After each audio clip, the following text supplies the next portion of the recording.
Naples, California. Most folks know there's a stretch of the Gaviota Coast that's referred to as Naples, but do they know how it got this name? It was first called Naples all the way back in 1887 by a wealthy world traveler named John H. Williams and his wife, Alice. They had a dream to build a world-class hotel called the Crescent Beach Hotel and a planned community called Naples by the Sea, and of course, make a pile of money. The Williams were a wealthy couple from Ohio that had a passion for world travel. They liked to spend their summers in Naples, Italy, and their winters in Santa Barbara, California. They would frequently travel to San Francisco by steamship for business, and as they passed the Dos Pueblos Ranch area, they would always comment on the similarity in appearance to Naples, Italy. One day in 1887, as they were sailing north and enjoying the serene views, their thoughts were influenced by the times. Why not buy this beautiful land and sell it for a profit? At this time, California was in the midst of a real estate boom sparked by the completion of a San Francisco to Los Angeles railroad line. Investors were buying and flipping land all through Southern California.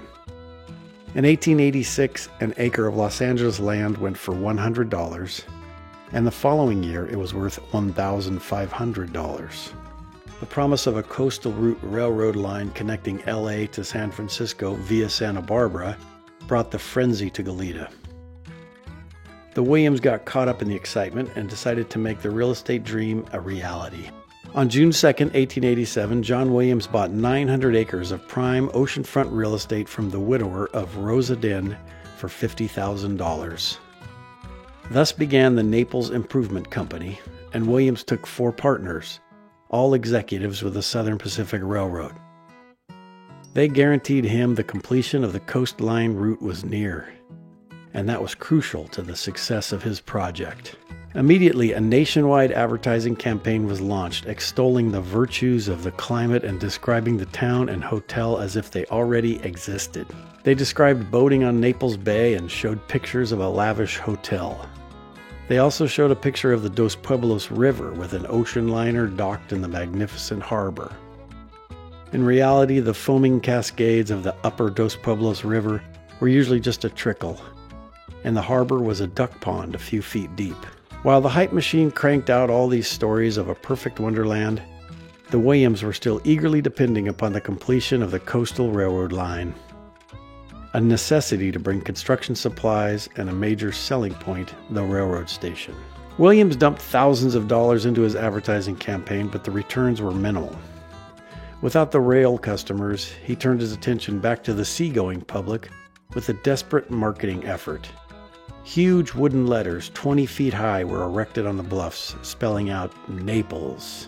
The huge whitewashed letters were visible 10 miles out to sea.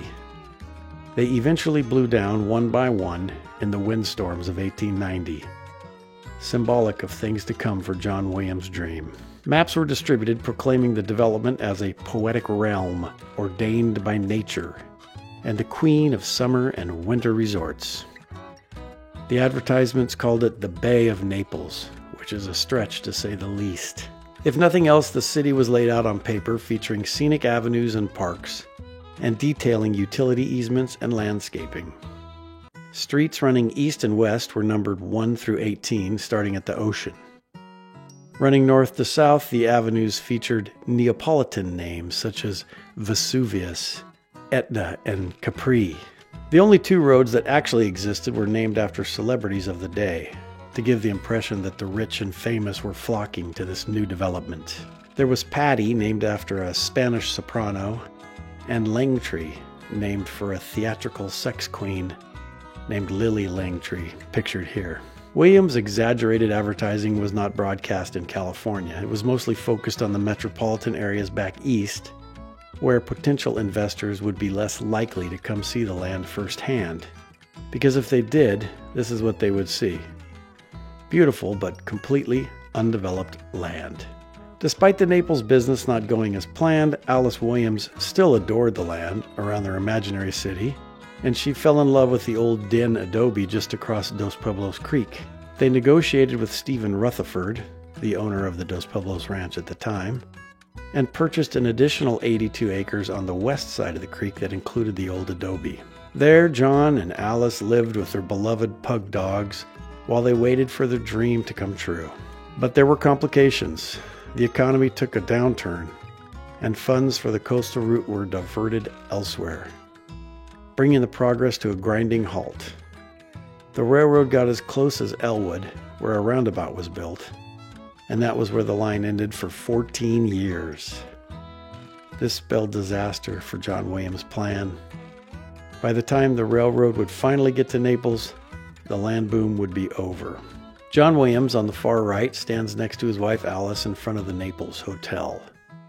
This was not the hotel of his dreams by any means, but he did manage to build a small town at Naples, using lumber he acquired from a schooner that anchored off the mouth of Dos Pueblos Canyon and floated supplies ashore. Williams' alternate plan was to create a farming community to provide fresh produce and supplies for the future 5,000 residents of his dream city. He even created the Dos Pueblos Water Company, building a dam upstream and water mains down to the town site. Looking back towards Goleta, this was the town of Naples during a rainstorm in 1900.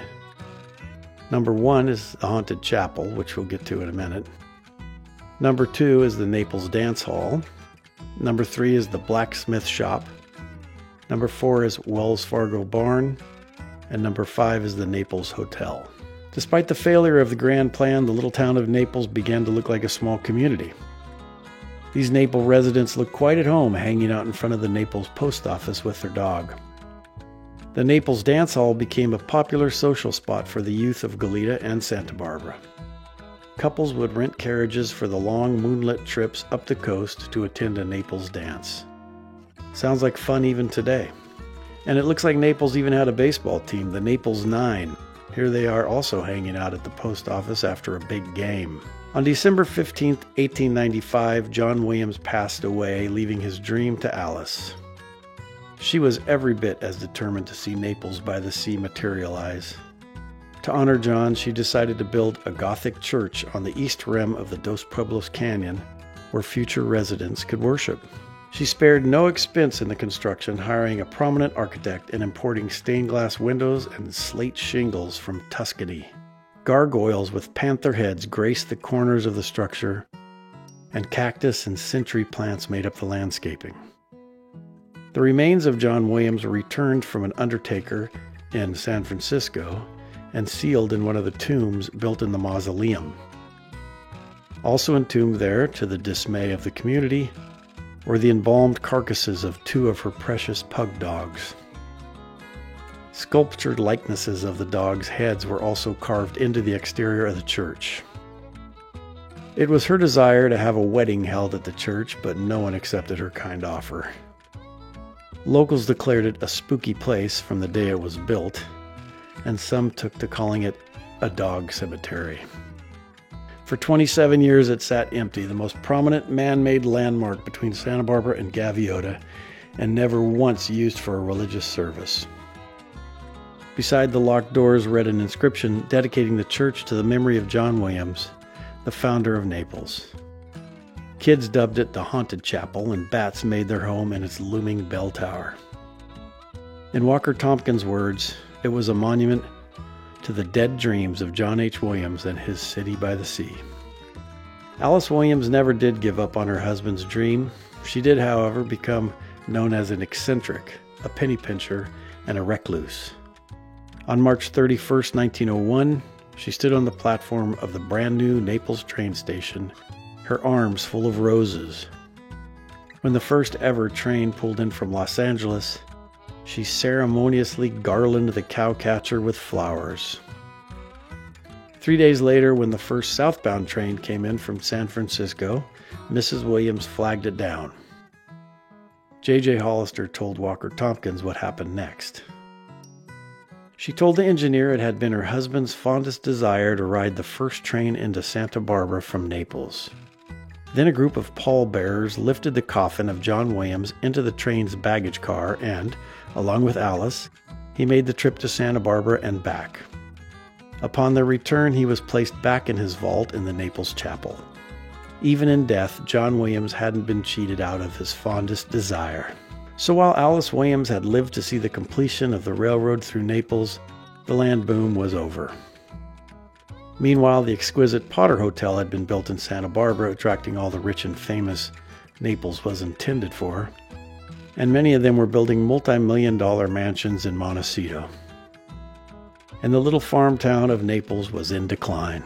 In 1917, Naples was bought out by a retired oil man named H.G. Wiley, and his spokesman announced that henceforth the name Naples would be abolished, and it would be referred to in its proper name, Dos Pueblos Ranch.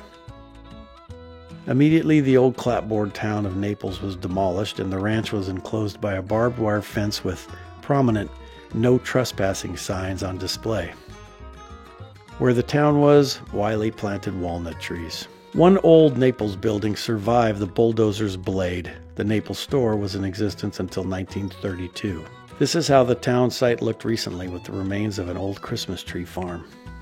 As a final blow to the dream of Naples, the powerful Santa Barbara earthquake of 1925 reduced Alice Williams Church to rubble.